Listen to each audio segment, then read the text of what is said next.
मैं सुमन तिवारी अभी अपने सभी श्रोताओं को सादर प्रणाम करती हूँ, वंदन अभिनंदन करती हूँ अपने पौराणिक कहानियाँ चैनल पर। आज मैं आप लोगों के लिए निर्जला एकादशी व्रत का महात्म और निर्जला एकादशी क्यों किया जाता है, इसके बारे में आपको मैं बहुत सुंदर कथा सुनाऊंगी।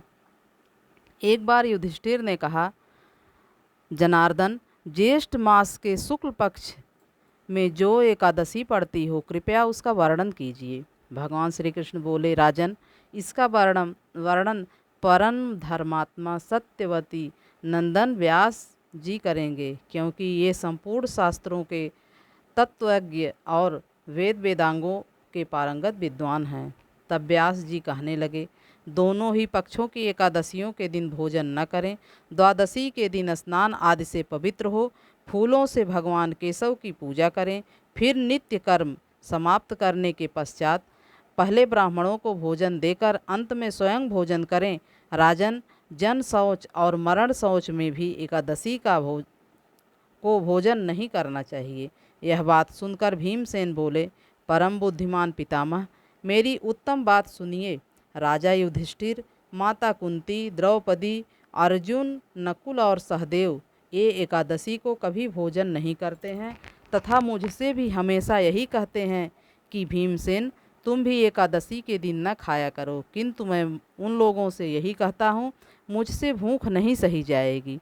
भीमसेन की बात सुनकर व्यास जी ने कहा, यदि तुम्हें स्वर्ग लोक की प्राप्ति अभीष्ट और नरक को दूषित समझते हो तो दोनों पक्षों की एकादशियों के दिन भोजन न करना। भीमसेन बोले, बुद्धिमान पितामह, मैं आपके सामने सच्ची बात कहता हूँ, एक बार भोजन करके भी मुझसे व्रत नहीं किया जाएगा तो मैं उपवास करके कैसे रह सकता हूँ।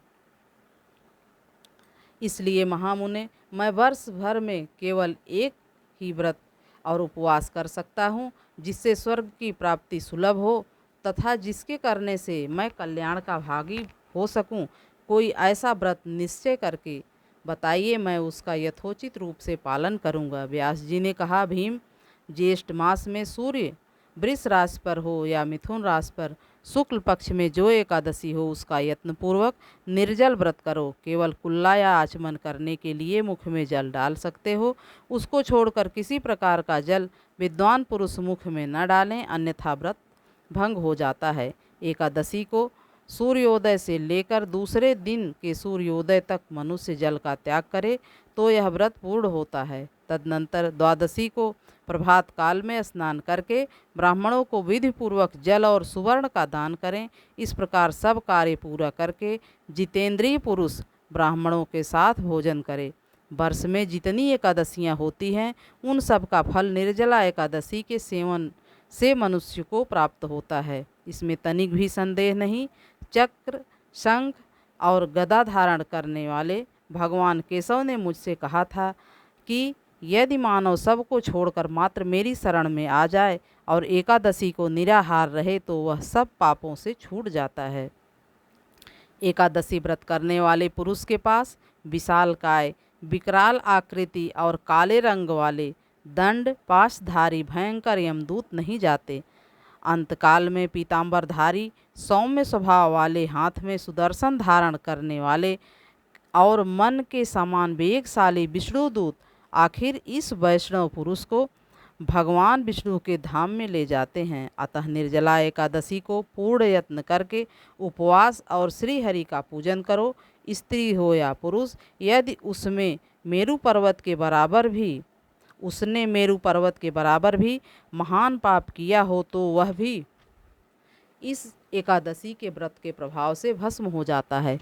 जो मनुष्य उस दिन जल के नियम का पालन करता है वह पूरे का भागी होता है। उसे एक एक प्रहर में कोटि कोटि सुवर्ण मुद्रा दान करने का फल प्राप्त होता है। मनुष्य निर्जला एकादशी के दिन स्नान, दान, जप, होम आदि जो कुछ भी करता है वह सब अक्षय हो जाता है। यह भगवान श्री कृष्ण का कथन है। निर्जला एकादशी को विधि पूर्वक उत्तम रीति से उपवास करके मानव वैष्णव पद को प्राप्त कर लेता है। जो मनुष्य एकादशी के दिन अन्न खाता है वह पाप का भोजन करता है। इसलिए इस लोक में वह चांडाल के समान और मरने पर दुर्गति को प्राप्त होता है। जो ज्येष्ठ मास के शुक्ल पक्ष में एकादशी को उपवास करके दान करेंगे वे परम पद को प्राप्त होंगे। जिन्होंने एकादशी को उपवास किया है वे ब्रह्म हत्यारे, शराबी, चोर तथा गुरुद्रोही होने पर भी सब पातकों से मुक्त हो जाते हैं। कुंती नंदन, निर्जला एकादशी के दिन श्रद्धालु स्त्री पुरुषों के लिए जो विशेष दान और कर्तव्य विहित है उन्हें सुनो। उस दिन जल में शयन करने वाले भगवान विष्णु का पूजन और जलमयी धेनु का दान करना चाहिए अथवा प्रत्यक्ष धेनु या घृतमयी धेनु का दान उचित है। पर्याप्त दक्षिणा और भांति भांति के मिष्ठानों द्वारा यत्नपूर्वक ब्राह्मणों को संतुष्ट करना चाहिए। ऐसा करने से ब्राह्मण अवश्य संतुष्ट होते हैं और उनके संतुष्ट होने पर श्रीहरि मोक्ष प्रदान करते हैं।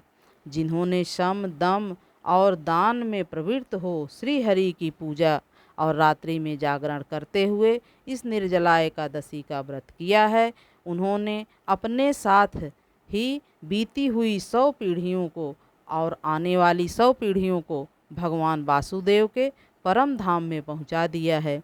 निर्जला एकादशी के दिन अन्न, वस्त्र, गौ, जल, सैया, सुंदर आसन, कमंडल तथा छाता दान करने चाहिए। जो श्रेष्ठ तथा सुपात्र ब्राह्मण को जूता दान करता है वह सोने के विमान पर बैठकर स्वर्गलोक में प्रतिष्ठित होता है।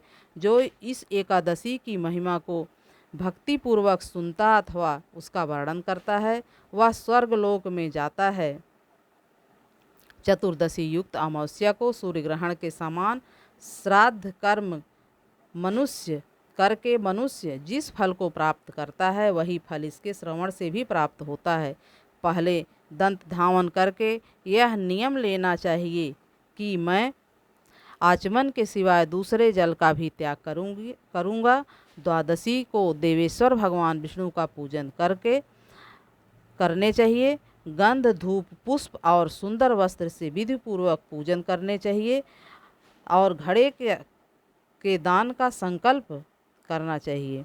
संसार सागर से तारने वाले हे देव ऋषिकेश, इस जल के घड़े का दान करने से आप मुझे परम गति की प्राप्ति कराइए। भीमसेन, ज्येष्ठ मास के शुक्ल पक्ष की जो शुभ एकादशी होती है उसका निर्जल व्रत करना चाहिए। उस दिन श्रेष्ठ ब्राह्मणों को शक्कर के साथ जल के घड़े का दान करना चाहिए। ऐसा करने से मनुष्य भगवान विष्णु के समीप पहुंचकर आनंद का अनुभव करता है। तत्पश्चात द्वादशी को ब्राह्मण को भोजन करने के बाद स्वयं भोजन करें। जो इस प्रकार पूर्ण रूप से पाप नाशनी एकादशी का व्रत करता है वह सब पापों से मुक्त हो जाता है।